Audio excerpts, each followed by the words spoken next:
you can't stay here. And no, I don't wanna be alone in the world out there. I tried this, tried that.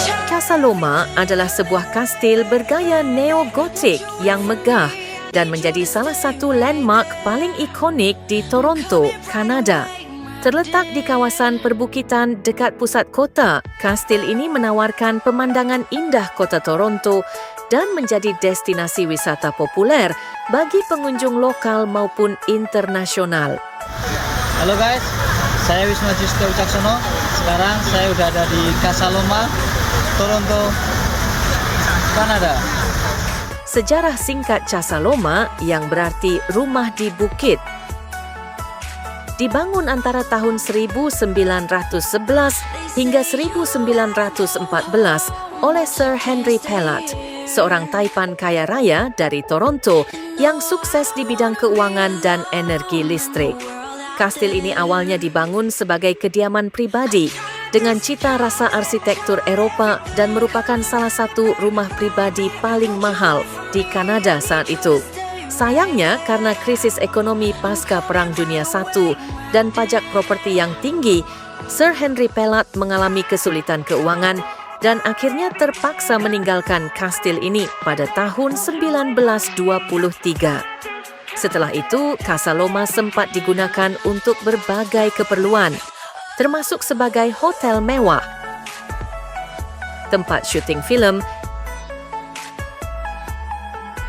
hingga akhirnya dikelola oleh City of Toronto dan dijadikan sebagai tempat wisata sejarah. Apa saja yang ada di dalam Casa Loma? Casa Loma memiliki luas sekitar 6,000 meter persegi dan memiliki lebih dari 90 ruangan. Beberapa fitur menarik di dalam kastil meliputi Great Hall, aula utama yang megah dengan langit-langit tinggi dan kaca patri indah. Aula besar di Casa Loma adalah ruangan mencolok dengan langit-langit tinggi yang berfungsi sebagai titik fokus kastil. Ruang makan Casa Loma adalah salah satu ruangan paling mencolok dengan dekorasi mewah yang menunjukkan kekayaan dan status sosial keluarga Pellatt dengan ukiran kayu dan lukisan dekoratif. Sebuah perapian marmer besar di satu sisi dan lampu gantung kristal di tengah ruangan. Library, perpustakaan dengan rak kayu elegan dan suasana klasik. Perpustakaan di Casa Loma adalah tempat yang megah dan bersejarah di dalam kawasan bersejarah Toronto. Tempat ini memiliki ciri khas berupa sentuhan akhir kayu yang mewah, panel kayu antik, dan rak buku yang menciptakan suasana yang elegan dan canggih. Conservatory, ruang taman dalam ruangan dengan kubah kaca dan lantai berpola mosaik. Konservatori di Casa Loma di Toronto adalah ruangan yang memukau dan penuh cahaya yang dirancang menyerupai halaman Mediterania. Ruangan ini memiliki langit-langit kaca patri yang memukau, jendela yang menghadap ke taman, dan pada awalnya dirancang untuk memamerkan tanaman eksotis, menurut The Record dan Casa Loma. Menara Norman di Casa Loma menawarkan pemandangan cakrawala kota Toronto. Dari dek observasi di puncak Menara Norman, pengunjung dapat melihat kota di bawahnya, termasuk berbagai bangunan penting seperti CN Tower dan kawasan pusat kota. Menara ini dapat diakses melalui tangga spiral sempit di lantai 3 kastil.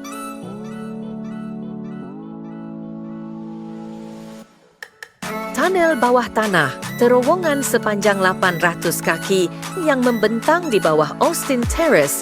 Terowongan ini yang berada 18 kaki di bawah tanah telah diubah menjadi sebuah pameran yang menampilkan foto-foto arsip sisi gelap Toronto yang memperlihatkan sejarah kota yang lebih gelap dan yang menghubungkan kastil dengan garasi dan ruang kereta.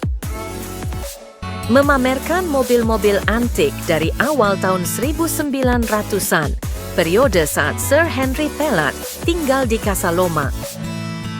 Koleksinya meliputi Maxwell Model Q Standard, tahun 1910, Ford Model T Touring tahun 1924-1925, Ford Model T Woody tahun 1922, dan Ford Model A tahun 1929.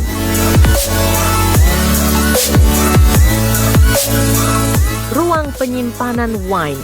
Sir Henry Pelat sangat menyukai anggur berkualitas. Gudang bawah tanahnya menyimpan lebih dari 1.500 botol. Dihentikan dan ditutup selama tahun 1930-an, gudang ini ditemukan kembali dalam keadaan utuh di balik dinding. Diperbarui kekemegahan aslinya pada tahun 2016. Stables and Carriage House, bangunan terpisah yang menampilkan kereta kuda dan kandang kuda, dibangun pada tahun 1906. Kandang-kandang kuda ini kini menjadi bagian penting dari kawasan Casa Loma yang menawarkan sekilas pandang ke masa lalu sekaligus menyimpan rahasia menarik dari Perang Dunia II. Casa Loma juga sering dijadikan tempat untuk pernikahan, pesta, konser, pameran musiman seperti Legends of Horror saat Halloween, serta instalasi cahaya di musim dingin Holiday Lights Tour. Selain itu, karena keunikan arsitekturnya, Casa Loma juga kerap dijadikan lokasi syuting film internasional seperti X-Men, The Pacifier, dan Scott Pilgrim vs. The World yang menambah ketenarannya di luar negeri. Turis dari seluruh dunia, terutama dari Asia, Eropa, dan Amerika Serikat, rutin mengunjungi kastil ini karena kekayaan sejarah, keindahan arsitektur, dan daya tarik unik yang menggabungkan elemen romantis dan misterius. Casa Loma telah menjadi simbol sejarah kota Toronto dan salah satu destinasi wajib kunjung. Harga tiket berbeda-beda tergantung pada usia dan acara. Tiket masuk umum untuk dewasa adalah $40. Tersedia juga tempat parkir berbayar di lokasi. Untuk mengetahui lebih lanjut, kunjungi Casa Loma. Sampai bertemu kembali di episod mendatang dengan cerita yang menarik lainnya. Salam Indonesia.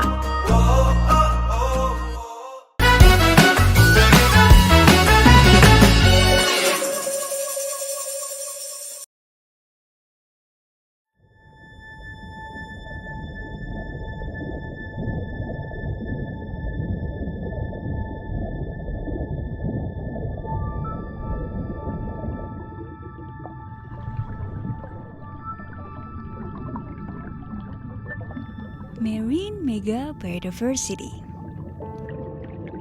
Lautan dengan keanekaragaman hayati terbesar di dunia. Tempat di mana Samudra Hindia dan Samudra Pasifik bertemu. Lautan yang penuh dengan kehidupan, mulai dari yang kecil tak terlihat hingga yang berukuran raksasa.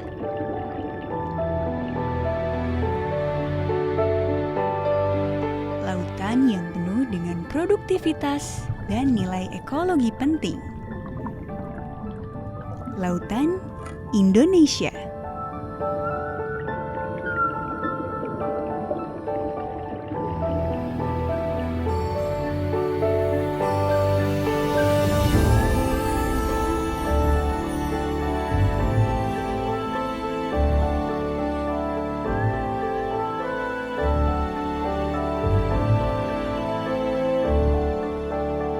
Perairan Laut Indonesia memiliki luas sekitar 5,8 juta kilometer persegi. Di dalam lautan Indonesia inilah bisa kita temukan beragam jenis lingkungan laut yang unik dan tak terhitung jumlahnya.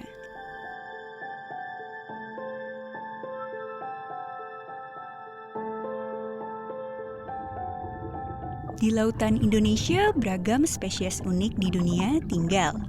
Sekitar 3.500 spesies ikan, 1.114 spesies rumput laut, dan lebih dari 450 biota terumbu karang menghuni lautan Indonesia. Lautan Indonesia merupakan habitat bagi 76% spesies terumbu karang dan 37% ikan karang dunia.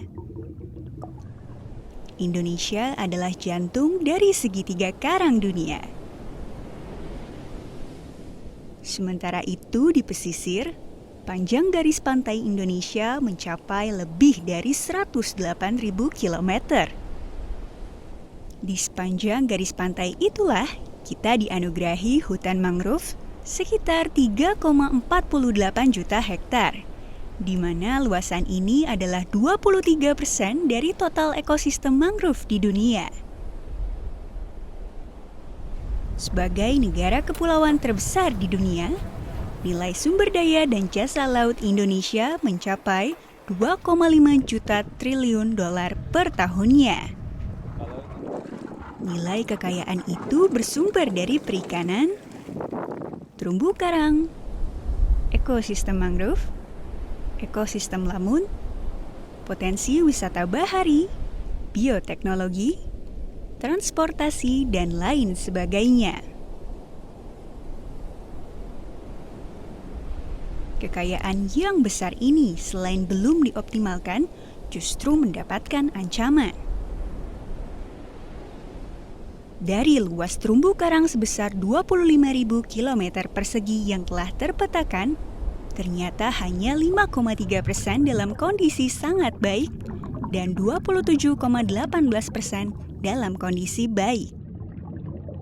Sisanya 37,25% dalam kondisi cukup baik dan 30,45% dalam kondisi rusak. Pemanasan global dan aktivitas manusia adalah ancaman terbesar terhadap kekayaan lautan Indonesia. Penangkapan ikan berlebih dan penangkapan ikan ilegal salah satu ancaman serius bagi kekayaan laut Indonesia. Demikian pula dengan penggunaan alat-alat tangkap yang merusak lingkungan seperti bom ikan, racun, kompresor, dan jaring yang bisa merusak karang adalah penyumbang ancaman terbesar. Belum lagi masalah sampah di laut. Masalah sampah ini tak hanya di pesisir saja, bahkan ke laut lepas dan lautan dalam. Secara umum, sampah sangat mengganggu kehidupan biota laut dan ekosistem, serta kesehatan manusia juga kepada pariwisata. Pasalnya, sampah yang masuk ke laut umumnya mengandung plastik dan logam. Keduanya mengalami proses pelapukan dan penguraian yang cukup lama, yaitu 50 hingga 400 tahun. Ancaman-ancaman ini jika tidak ditanggapi dengan baik akan membuat sumber daya laut kita diambang kehancuran. Terlebih, pemanfaatan terhadap potensi yang ada juga belum maksimal. Mengenali kekayaan negeri ini bukan lagi sekedar cerita untuk anak cucu kita. Mengenali kekayaan lautan Indonesia bukan sekedar memanfaatkan dan menjaganya. Ancaman dan kerusakan telah terjadi. Apa yang kita rasakan hari ini adalah hasil kerja kita di masa lampau. Bekerja sekarang, menjaga kekayaan laut kita untuk esok yang akan menjelang.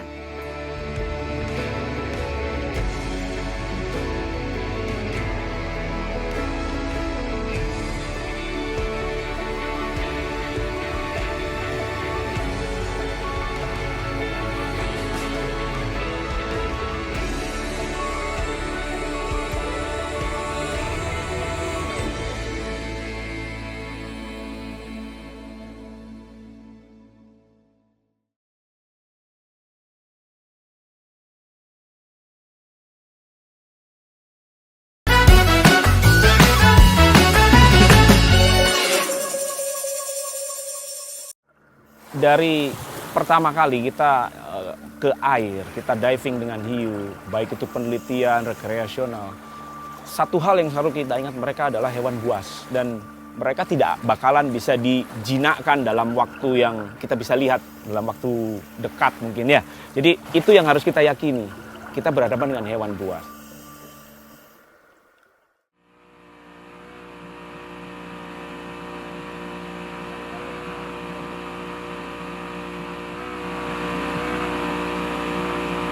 saya Darmawan Ahmad Mukharor, panggilannya sebenarnya Garong. Saya mendirikan Shark Diving Indonesia itu sejak 2013.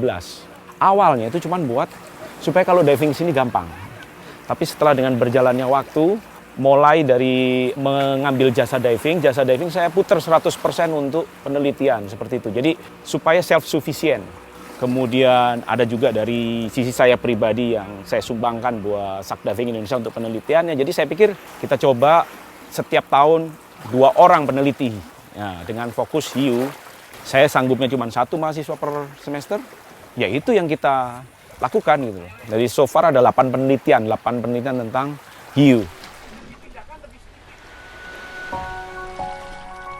Saya terinspirasi dengan beberapa film hiu, Sharkman, ada juga film-film lain yang meskipun dalam sisi buruk seperti Jaws, itu juga banyak membuat saya berpikir bahwa ada makhluk yang begitu penting buat laut gitu. Jadi di Indonesia ini saya melihat ada beberapa ahli hiu, tapi kebanyakan adalah hiu yang sudah ditangkap, bukan hiu di alam.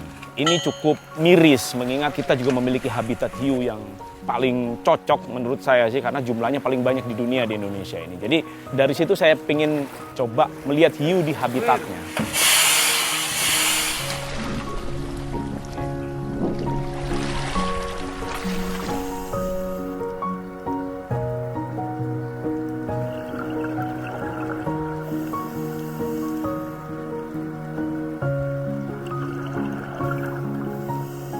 Perilaku mereka di alam itu adalah pristine, asli, tidak direkayasa. Kalau kita pancing dengan sesuatu, apakah dia akan mengalami perubahan tingkah laku apa enggak? Tapi satu hal yang mungkin menjadi sulit untuk disimpulkan dalam penelitian tentang perilaku hiu adalah penelitian tentang perilaku hiu harus berjangka panjang. Tidak bisa kita menyimpulkan perubahan perilaku hanya dalam waktu 1-2 tahun gitu. Di Polinesia, Prancis, itu peneliti-peneliti seperti Eric Clua, mereka menyimpulkan bahwa ada kecenderungan untuk terjadinya perubahan perilaku dengan interaksi antara manusia dengan hiu di daerah tersebut. Jadi ini yang kita ingin tahu di Indonesia, apakah sama seperti itu, apakah berbeda? Belum ada yang meneliti tentang itu. Jadi kebaruan dari penelitian tentang hiu di titik tersebut untuk Indonesia itu cukup penting. Dan itu cukup menohok saya karena tidak ada ahli Indonesia yang berkecimpung di situ. Saya selalu membaca paper isinya orang asing. Bahkan mereka meneliti di negara kita sendiri gitu. Jadi kemudian saya menemukan Morotai. Saya rasa ini adalah tempat yang cukup cocok untuk memulai kerja proyek besar di Indonesia. Ya kita coba mulai dari sini.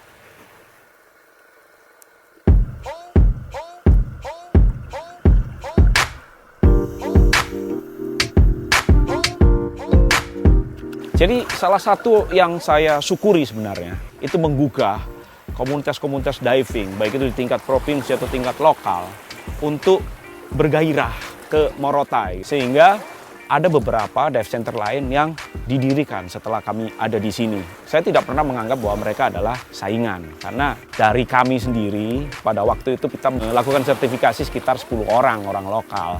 Di mana sebagian di antaranya memisahkan diri menjadi dive center lain. Dan itu tetap saya syukuri karena mereka sudah dapat pekerjaan di bidang itu. Dengan membuat mereka berdiri di sini, paling tidak mereka menghidupi beberapa orang. Belum yang tidak langsung, penginapan, perumahan.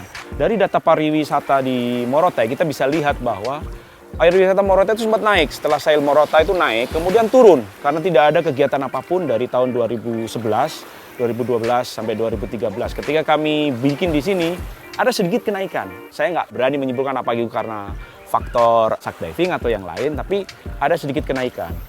Sudah mulai di angka sekitar 400 sampai 1000 orang untuk diving per tahun. Dan itu saya rasa cukup besar untuk potensi di sini. Baik mau dikembangkan oleh dive center lokal atau dive center dari tingkat provinsi yang ke sini. Jadi saya pada intinya sih bersyukur tujuannya untuk penelitian dan untuk wisata diving pada akhirnya akan berkembang juga menjadi pembangunan di Morotai secara umum.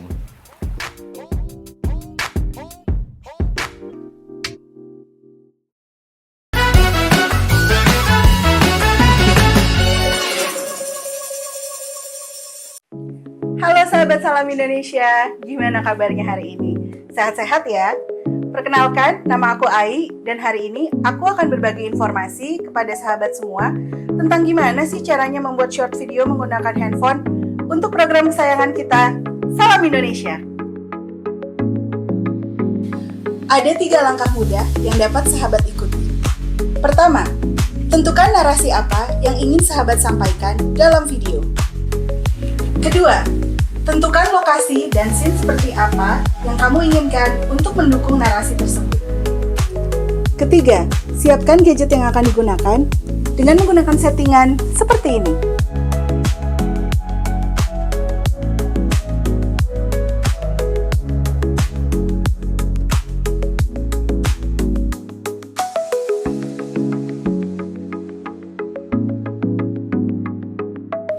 Tambahan tips untuk sahabat. Fokuskan shot kamera HP kamu ke satu objek untuk satu scene. 2. Pastikan jangka waktu video pendek-pendek saja, sekitar 15 hingga 20 detik. 3. Perbanyak stok video footage yang kamu ambil dengan beberapa angle yang berbeda. Long, medium, and short, lower, higher angle. 4. Siapkan interview dengan narasumber yang akan membuat video kamu informatif. Gunakan satu handphone lain untuk merekam audio percakapan melalui voice recording apps. Berikutnya, simpan dan sertakan untuk digunakan mengedit video. Gimana? Nggak sulit kan? Yuk dicoba! Kami tunggu ya kiriman video inspiratif dari sahabat semua. Let's be creative and let's be seen. Sampai jumpa!